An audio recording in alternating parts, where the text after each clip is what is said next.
नमस्कार आप सभी को। मैं पुनः आप सभी के समक्ष एक संधि के महत्वपूर्ण विषय को लेकर उपस्थित हूं, जो आज का हमारा विषय है यड़ संधि। तो यड़ संधि को प्रारंभ करने से पूर्व यह आपसे आग्रह है कि इस वीडियो को अंतिम तक देखें और साथ ही साथ इस संधि से संबंधित कुछ महत्वपूर्ण प्रश्न दिए गए हैं, उन प्रश्नों को आप सॉल्व अवश्य करें और साथ ही साथ कमेंट बॉक्स में जरूर बताएं कि आपके कितने प्रश्न सही हो रहे हैं। तो आइए आज हम सभी यड़ संधि को पुनः प्रारंभ करते हैं। सर्वप्रथम यड़ संधि को प्रारंभ करने से पूर्व आप देख सकते हैं एक संधि की परिभाषा है, और वह संधि की परिभाषा क्या है कि इको यड़चि।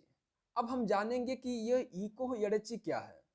तो ये जो महर्षि पाणिनि के द्वारा जो अष्टाध्यायी जो महत्वपूर्ण जो ग्रंथ लिखा गया है, व्याकरण ग्रंथ लिखा गया है, उसमें यड़ संधि के लिए एक सूत्र आया हुआ है और सूत्र है इको यणचि। अब यहाँ हम देखेंगे कि यहाँ पर बस समझना आपको ये है कि इकः स्थाने यण अचि, यानी इक के स्थान में यण का प्रयोग किया जाता है। अब आपको जानना आवश्यक है ये इक क्या है। तो हम जानेंगे इक के स्थान पे यड़ होता है, तो माहेश्वर सूत्र के अनुसार ई उ रिल री ये वर्ण क्या कहलाते हैं, इक कहलाते हैं। और उसी के अनुसार इक के स्थान पे क्रमशः यण हो जाता है, और यण प्रत्याहार में य व र ल इन वर्गों को हम क्या कहते हैं, यण कहते हैं। अतः इक वर्गों के स्थान पे जहां क्रमशः यण वर्ण हो जाता है और यण संधि होती है, वैसी जगहों पे कौन संधि होती है, यण संधि होती है। जैसे आपको दिखेगा, आपको दिख रहा होगा, जैसे ई और ई के स्थान पे क्या हो जा रहा है, य हो जा रहा है। उसी तरह उ के स्थान पे व, री के स्थान पे र और ली के स्थान पे ल हो जाता है। तो बस समझना ये है कि यड़ संधि में हमेशा ई के स्थान पे य होगा, उ के स्थान पे व होगा, री के स्थान पे र होगा और ली के स्थान पे ल होगा। अब बस आते हम इन चीज को समझने का प्रयास करते हैं। तो जो सबसे पहला जो नियम है, ई के स्थान पे जो य होता है उसके नियम को देखते हैं। तो यहाँ पर दिया गया है नंबर 1 पर कि ह्रस्व ई या दीर्घ ई हो, और उसके बाद विजातीय यानी संधि। हम जानते हैं संधि में दो पद होते हैं, पूर्व पद और उत्तर पद होते हैं। तो उत्तर पद कोई विजातीय हो। विजातीय का अर्थ क्या हो गया, जो उसके जैसा ना हो, असमान हो। जैसे ई है तो उत्तर पद का पहला वर्ण ई नहीं होना चाहिए। यदि पूर्व पद का अंतिम वर्ण ई है तो उत्तर पद का पहला वर्ण ई नहीं होना चाहिए। कोई अन्य स्वर हो तो वहां पर यड़ संधि होगा। तो आइए हम देखते हैं कि जहां ई के आगे कोई विजातीय असमान स्वर होने पर ई को यह हो जाता है। जैसे एक उदाहरण है अति प्लस उत्तम, उत्तमः। अब यहां पर देखेंगे, वैसे उत्तमम होता है तो अति प्लस उत्तमः। अब अति क्या है, अति में देखेंगे त में ई की मात्रा है, और अति क्या है, ये पूर्व पद है, और उत्तम क्या है, उत्तर पद है। तो अति में देखेंगे वहां पर ई दिख रहा है, और उत्तम का जो सबसे पहला वर्ण है वह क्या है, ऊ है। तो बस हमें ये जानना है कि हमें उत्तम का ऊ से कोई मतलब नहीं है। जो अति का जो ई है और उसी ई के स्थान पे यह हो जाएगा। और हमेशा ध्यान रखेंगे यण संधि में जो आदेश होगा, जो नया वर्ण आएगा, वह हमेशा क्या होगा, वो अर्ध स्वर, अर्ध व्यंजन होगा, हलंत युक्त होगा। तो यहाँ पर देख सकते हैं अति प्लस उत्तम और क्या बन जाता है, अत्युत्तम बन जाता है। अब कैसे अत्युत्तम बन गया, तो अति में ईक था और ई के स्थान पे यह हुआ, और यह कैसा है, अर्ध है, और उसमें उ मिलेगा तो क्या हो जाएगा, यू हो जाएगा, तो अत्युत्तम बन जाएगा। यानी इसका अर्थ होता है बहुत ही उत्तम।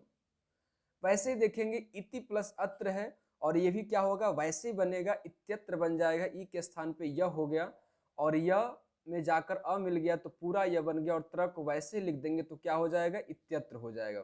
उम्मीद करते हैं कि समझ में आ रहा होगा। अब देखते हैं आगे हम। तो उ के आगे या उ ह्रस्व या दीर्घ उ के आगे कोई फिर विजातीय स्वर हो तो उसके स्थान पे, उ के स्थान पे वह हो जाता है। ये दूसरा यड़ संधि का नियम है। जैसे देखेंगे अनु प्लस अयह। अब अनु पूर्व पद, अयह उत्तर पद।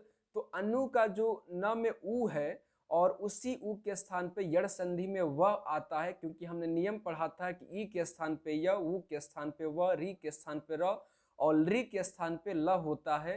कहाँ होगा, जब उत्तर पद का जो वर्ण होगा वो उसके जैसा नहीं होगा, उससे अलग होगा, विजातीय होगा, असमान होगा, तो वहां पर यण संधि होगी।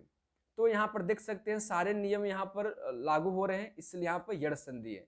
अब अनु में उ के स्थान पे वह हो गया और वह अर्ध होगा, तो यहाँ पर बन जाएगा अन्वयः बन जाएगा। जैसे अनु में आधा न बचा, उ निकल गया तो उ के स्थान पे वह हो गया, और वह में अ मिल गया तो क्या बन गया, अन्वयः बन गया।